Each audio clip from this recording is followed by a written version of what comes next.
مرنے سے پہلے اے مسلمان کر لے اس پہ غور، کتابوں کا خدا اور ہے، بابوں کا خدا اور ہے۔ کہنے کو تو دین سب کا اسلام ہے، لیکن کتابوں کا جہاں اور ہے، بابوں کا جہاں اور۔ اب وہ یہ کہتے ہیں جناب کہ جی وہ انہوں نے فکر لگ، اچھا اس سے تو توحید اخذ کرنی چاہیے تھی، یہ چکر میں پڑھ کے کہتے ہیں وہ بندہ لبو کیڑا جے جنہیں اینج کر کے تخت لے کے آئے۔ وہ بندہ اگر امپورٹنٹ ہوتا نا تو اللہ تعالیٰ اس کی تعریف وہاں پہ بیان کرتا، اس کے تو فوراً ساتھ ھذا من فضل ربی آ گیا۔ وہ کہتے ہیں جی کوئی ولی اللہ تھا تو اب اس کا مطلب ولی اللہ یہ سب کچھ کر سکتے ہیں، اچھا جی تو پھر کیا کریے جو کر سکتے ہیں؟ تو وہ کہتے ہیں آپ رفع دین کرنا چھوڑ دیں چونکہ ایسے ولی اللہ رفع دین نہیں کرتے۔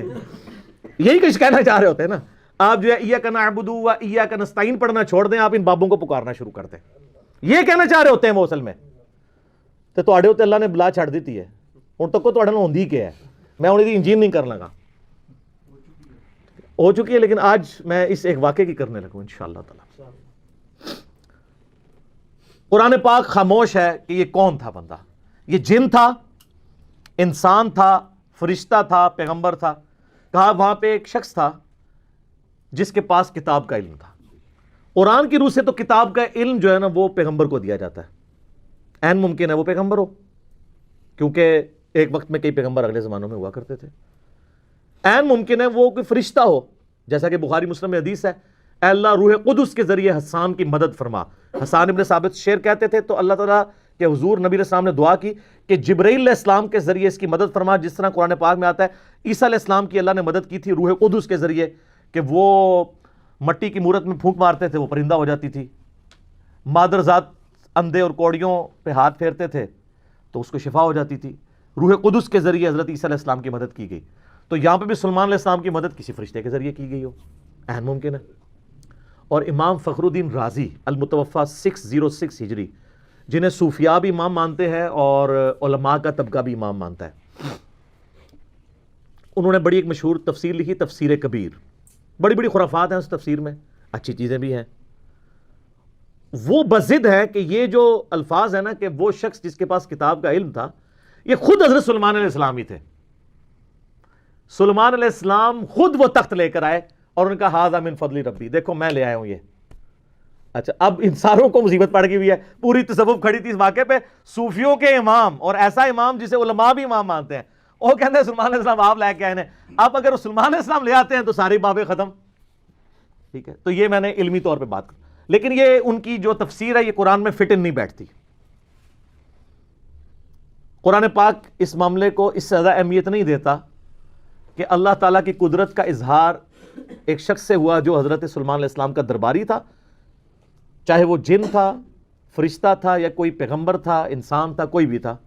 اس کے بعد ہمیں رویہ بتایا گیا کہ ہم نے اللہ کی طرف رجوع لانا ہے۔ یہ نہیں کہا گیا کہ اس سے آپ نے اپنے بزرگ بابے ثابت کرنے ہیں، یہ بالکل غلط ایٹیچیوڈ ہے۔ اور اس کے اوپر یہ ڈاکٹرن کھڑا کرنا کہ جی حضرت سلیمان علیہ السلام کے امتی کی اگر یہ شان ہے تو نبی علیہ السلام کے امتیوں کی شان اس سے زیادہ ہوگی۔ شان زیادہ ہونے کے لیے کمالات کا زیادہ ہونا ضروری نہیں ہوتا۔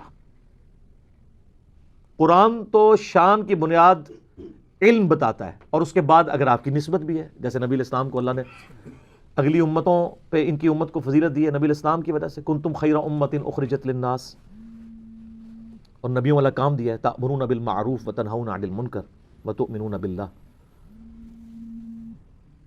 تو یہ اس قسم کے رزلٹ نکالنے کی کوشش کرتے ہیں۔ تو میں اب ان کو سمجھانے کے لیے ایک بات کر رہا ہوں کہ یہ تو امتی کی بات ہو رہی ہے نا، ہمارے محبوب صلی اللہ علیہ وآلہ وسلم،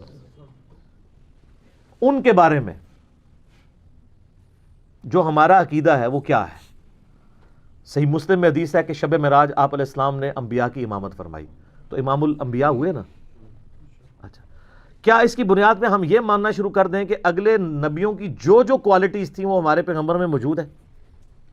تو ایسے نہیں ہو سکتا۔ کلی فضیلت ضرور ہے، کئی ایک چیزیں ہیں جو اگلے انبیاء کو جزوی طور پہ فضیلت حاصل تھی جو ہمارے نبی علیہ السلام کو حاصل نہیں ہے، کلی فضیلت ہمارے پیغمبر کی ہے صلی اللہ علیہ وآلہ وسلم۔ میں آپ کے سامنے رکھتا ہوں، حضرت آدم علیہ السلام کو فرشتوں نے سجدہ کیا نا، کیا ہمارے نبی علیہ السلام کو کیا، یا ہم اپنے نبی علیہ السلام کو سجدہ کر سکتے ہیں؟ تو آپ کی انالوجی مانی جائے کہ اگلے سارے نبیوں کی شان یہاں پہ جمع ہو، پھر تو سارے امتیوں کو چاہیے حضور کو سجدہ کرے. وہ تو ابو داؤد ترمذی ابن ماجہ میں حدیث ہے، ایک صحابی نے جب سجدہ کیا، فرمایا سر اٹھا کیا کر رہا ہے، جب میں فوت ہو جاؤں گا تم میری قبر سے گزرو گے، کیا وہاں پہ بھی سجدہ کرو؟ انہوں نے کہا نہیں یا رسول اللہ. تو فرمایا مجھے کو سجدہ کر رہے ہو؟ اگر میں سجدہ جائز سمجھتا تو بیویوں سے کہتا کہ اپنے خامدوں کو سجدہ کریں اس حق کے سبب جو اللہ نے ان کو دیا ہے. تو سجدہ تعظیمی بیان ہو گیا نا ہمیشہ کے لیے. اچھا، بخاری اور مسلم دونوں میں آتا ہے کہ قیامت والے دن سب لوگ ننگے اٹھائے جائیں گے اور سب سے پہلے اللہ تعالیٰ ابراہیم علیہ السلام کو لباس پہنائے گا. تو یہاں پہ ابراہیم علیہ السلام کی جزوی فضیلت ہے. بخاری مسلم دونوں میں حدیث ہے کہ قیامت والے دن جب اللہ تعالیٰ مجھے اٹھائے گا تو میں دیکھوں گا کہ موسیٰ علیہ السلام مجھ سے پہلے ہی اللہ کے عرش کا پایا تھامے ہوئے کھڑے ہیں. مجھے نہیں پتا کہ ان پہ قیامت کی بے ہوشی طاری نہیں ہوئی یا مجھ سے پہلے اللہ نے ان کو زندہ کر دیا ہے. اس بے ہوشی کے سبب جو دنیا میں اللہ کی تجلی کی وجہ سے ہوئی تھی. یہاں پہ موسیٰ علیہ السلام کو جزوی فضیلت حاصل ہے. عیسیٰ علیہ السلام بغیر باپ کے پیدا ہوئے ہیں نا، یہ تو سب سے بڑی پکی اور اینٹی وینم اور علمی الزامی جواب ہے. تو یہ ان کی فضیلت ہے نا. یہ فضیلت آپ ہمارے نبی علیہ السلام کے لیے ثابت کر سکتے ہیں؟ باقی تو سب کچھ کھینچتے رہو گے، کچھ کر لو گے، ایسا کیا کرو گے؟ اور اس سے بڑی بات، ہمارے نبی علیہ السلام کو موت آ چکی، اللہ کی جنتوں میں زندہ ہے. عیسیٰ علیہ السلام آج تک نہیں مرے، ان کو موت نہیں آئی. وہ تو رفع سماوی ہوا نا، وہ اپنی سیکنڈ ڈیسینڈنگ کے اندر اللہ تعالیٰ وہ یہاں پہ اس امت میں آئیں گے اور زندگی گزار کے فوت ہوں گے. تو حضرت عیسیٰ علیہ السلام تو ابھی تک زندہ ہے. تو اب یہ فضیلت نبی علیہ السلام کو آپ دیں گے؟ تو یہ کوئی طریقہ نہیں ہوتا اینالوجیز بنانے کا. اگر نبی علیہ السلام کے ساتھ اینالوجیز نہیں بنا سکتے تو باقی تو پھر چھاٹ ہی دو نا. ان کے امتیوں کی بنیاد بنانا تو بڑی دور کی بات ہے. جو چیز ثابت ہوگی وہ ہم مانیں گے. سلیمان علیہ السلام کا وہ امتی تھا یا کوئی فرشتہ تھا یا جن تھا یا صحابی تھا، وہ کام کر دیا، وہ تو ہمارے پاس ثابت ہو گیا.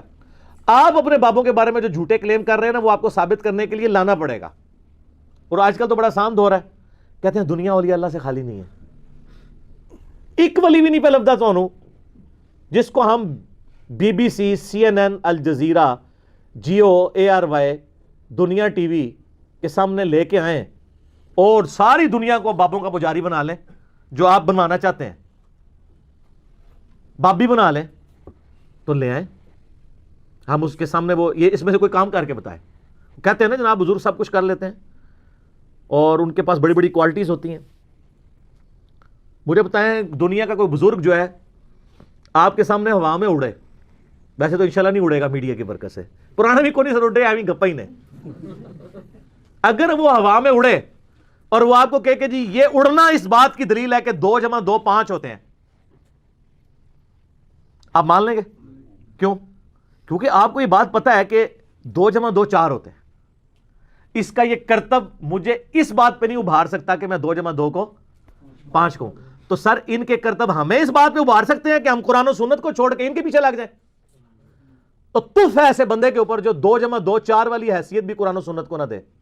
اسی لیے تو ہم کہتے ہیں نا، مرنے سے پہلے اے مسلمان کر لے اس پہ غور. کتابوں کا خدا اور ہے، بابوں کا خدا اور.